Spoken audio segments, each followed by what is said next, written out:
He was just screaming, Miss Jones, babe, wake up, babe, wake up. And that's when I asked him, did you shoot her?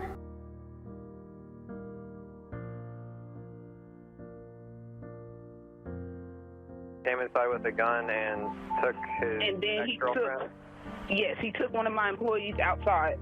He dragged her outside at gunpoint. He's harassing her on her job, and she needs some protection.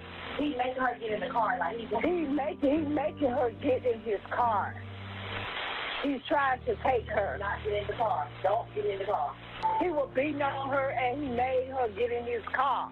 Laws are placed to protect and to ensure our rights as citizens against abusers by people, organizations, and the government. But what if the law fails you? Kalia Jones was 19 years old, freshly out of high school. She was beginning her life, but one person saw her life not worth living if it was not with him. On July 22nd, 2022, Kalia was at Walmart in Clayton, Georgia. Her ex-boyfriend, Cameron Hawkins, seen her sitting in a vehicle where he used a handgun to break the window and forcefully pull her out. He then put her in his vehicle and took off. Witnesses called 911 with reports of a kidnapping. Police released an advisory on Cameron and his vehicle. Cameron's family were able to contact him by phone, and he was enraged that Kalia broke up with him. He threatened and said if police tried to pull him over, he would end Kalia's life. Not long after, Cameron ditched his vehicle after calling a friend, DeMarco Jennings, to pick him and Kalia up. DeMarco helped Cameron forcefully put Kalia in his vehicle. Finally stopped, Kalia used this opportunity to escape the vehicle and run to a nearby business to call authorities. She told them that Cameron and DeMarco were headed to Albany, Georgia. Albany law enforcement were contacted and were able to locate both Cameron and DeMarco, where they were both arrested and extradited to Clayton County on felony charges. Police were able to arrest DeMarco and Cameron and reunite Kalia with her family within 10 hours. A year later, on July 16, 2023, Cameron abducted Kalia again while she was working at Wingstop. He was out on bond, something Kalia's family, including her mom, did not understand. Cameron was let out, according to District Attorney Mosley, as she called it a mistake. Prosecutors have 90 days to indict offenders or they have to be released. Prosecutors didn't obtain an indictment until 8 months later in March 2023. He was released, but on stipulations. He was ordered to wear a GPS ankle monitor and to stay out of Clayton County except for court dates or attorney meetings. And he also has to meet the $150,000 bond, which he did.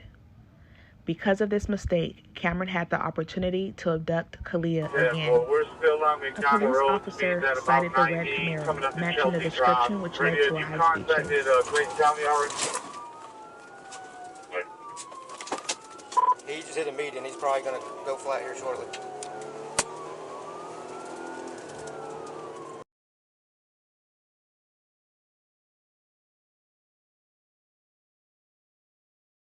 Eventually, Cameron drove into Lovejoy High School and began opening fire at police and also inside the vehicle. Police shot a pepper spray irritant object into the vehicle. It's similar to a paintball, which affects the eyes.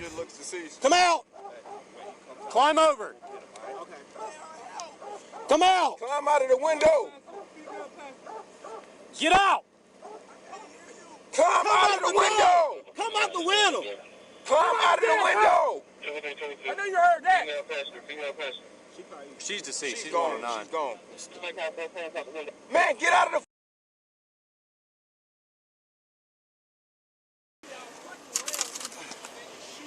Cameron exits the vehicle.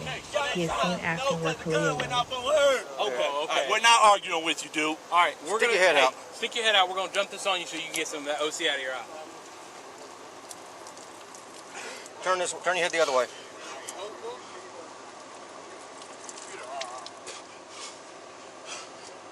You want some more?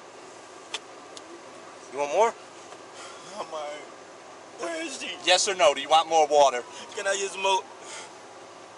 I'll write one anyway. Where is she? She's in the car where you left her. Officers can be heard discussing what happened, saying they believe Hopkins shot and killed Jones. I think he's full of. He said she had the gun and she shot herself. No, it was him. I could clean as day. He was coming around with it, and that's why I failed. I'm just saying that's what he. Well, I know. That's when you jumped out and I jumped out. I heard the shot, so I was like, let me come around this way. And then I couldn't see inside the car. I knew she was in there, so I was like, I'm not going to fire and hit her. But I saw two people, and I like thought it actually had a black hood because it passed me southbound on 314 after I just left up there at Kenwood.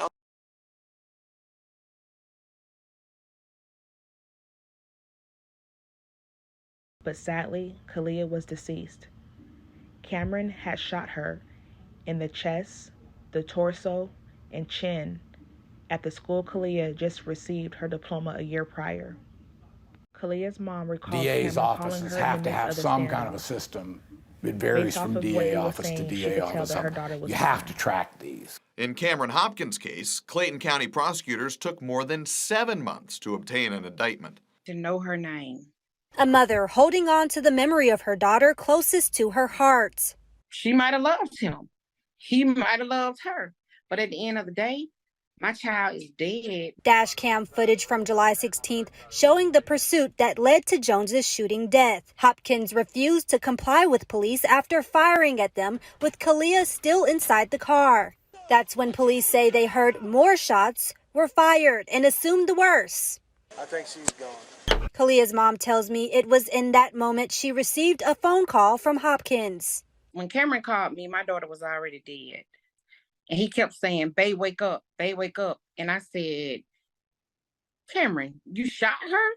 Right now, Hopkins faces new charges out of Clayton County, including murder, 2 counts of aggravated assault, and possession of a weapon during the commission of a crime. Bridget says her daughter's death could have been avoided if the justice system didn't fail her. Hopkins has a pending misdemeanor case out of Dougherty County, where he pled not guilty to a battery family violence charge. That charge stemmed from a May 2022 incident where police say Hopkins slapped Jones. I spoke with Dougherty County District Attorney Greg Edwards earlier about how Hopkins was able to get out on bonds considering his history with law enforcement.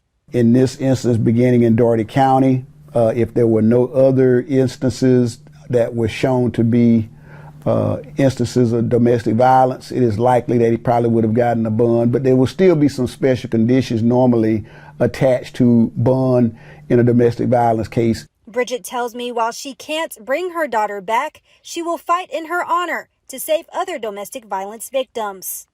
There needs to be some kind of accountability in place because it was my daughter July 17th.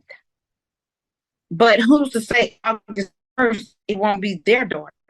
In a phone interview, District Attorney Tasha Mosley admitted her office missed the deadline. This is a conversation we had with the district attorney. Family, we did everything that we could with the bond conditions to ensure that she was as safe as we possibly could. That's a lie. It was not a deliberate choice. It was a mistake on that 90-day.